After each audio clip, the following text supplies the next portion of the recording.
शेतकरी मित्रांनो, तुम्हाला माहितीच आहे सध्या राज्याचं अर्थसंकल्पीय अधिवेशन सुरू आहे आणि शेतकरी ज्या गोष्टीची आतुरतेने वाट पाहत होते म्हणजेच शेतकरी कर्जमाफी योजना.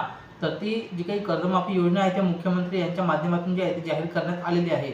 तर अर्थसंकल्पीय अधिवेशनमध्ये माहिती देत असताना जी काही देवेंद्र फडणवीस आहे यांनी पुण्यश्लोक अहिल्यादेवी होळकर शेतकरी कर्जमाफी योजनेअंतर्गत पात्र शेतकऱ्यांना 2 लाख रुपयापर्यंत जे काही कर्ज आहे ते माफ केलेलं आहे आणि जे रेग्युलर शेतकरी आहेत जे कर्जाची जी काही परतफेड आहे ते नियमित करतात त्यांच्यासाठी 50,000 रुपयाचे जे काही प्रोत्साहनपर लाभ आहे त्यांना देण्यात येणार आहे. अशा पद्धतीची महत्त्वाची घोषणा देवेंद्र फडणवीस यांनी केलेली आहे विधानसभेमध्ये ती माहिती देत असताना. तर या संदर्भातला आता जी.आर सुद्धा लवकरच येणार आहे आणि त्यामध्ये तुम्हाला सविस्तर माहिती पाहायला मिळणार आहे. त्यापूर्वी तुम्हाला मुख्यमंत्री देवेंद्र फडणवीस नेमकं काय म्हणाले ते जाणून घ्या. विधानसभेच्या निवडणुकीत दिलेल्या आश्वासनापैकी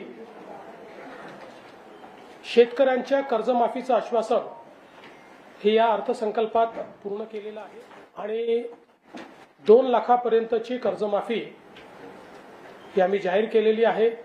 नियमित कर्ज भरणारे जे आहेत त्यांनाही 50,000 रुपये देण्याचा निर्णय आम्ही केला. राज्यातील शेतकऱ्यांसाठी कर्जमाफी योजना राबविण्याचे आश्वासन दिले होते. त्याकरिता समिती गठीत केली आहे.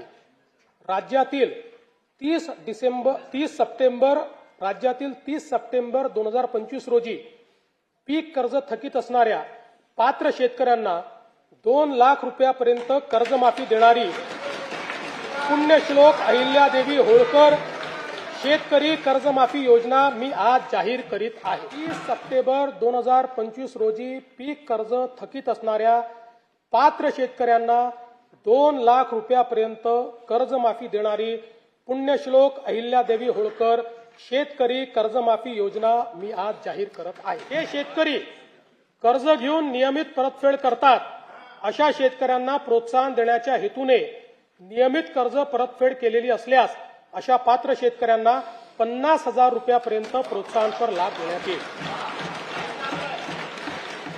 कर्जमाफी तसेच प्रोत्साहनपर लाभ देण्याबरोबर कोकणाला हे जास्त महत्वाचं आहे कारण कोकणातले लोक सगळे कर्ज परत करतात.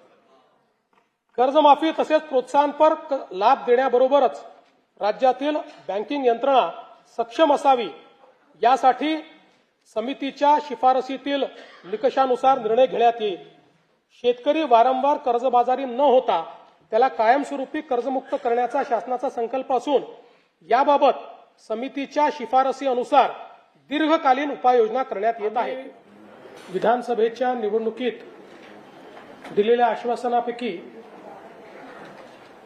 शेतकऱ्यांच्या कर्जमाफीचं आश्वासन हे या अर्थसंकल्पात पूर्ण केलेलं आहे आणि 2 लाखापर्यंतची कर्जमाफी ही आम्ही जाहीर केलेली आहे. नियमित कर्ज भरणारे जे आहेत त्यांनाही 50,000 रुपये देण्याचा निर्णय आम्ही केला आहे.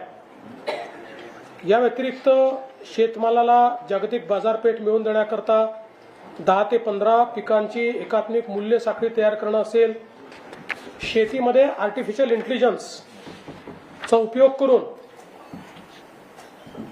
जी काही त्या ठिकाणी आपलं लागत मूल्य आहे, उत्पादन खर्च आहे तो 25% कमी आणायचा आणि उत्पादकता वाढवायची या दृष्टीने बऱ्याच उपाययोजना या अर्थसंकल्पात आम्ही सांगितलेल्या आहेत.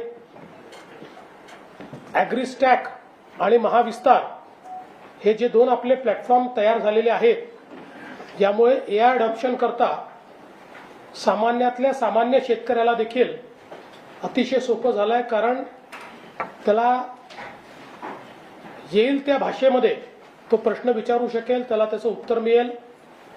नुसता फोटो टाकला तरी देखील पिकाची परिस्थिती काय आहे, कीड येण्याची काय संभावना आहे, त्याकरता काय उपाययोजना केली पाहिजे हे अतिशय प्रिसिशन पद्धतीनं शेतकऱ्याला कळू शकेल. कुठल्याही एक्सपर्टची आवश्यकता शेतकऱ्याला भासणार नाही अशा पद्धतीनं आपण याची रचना केली आहे.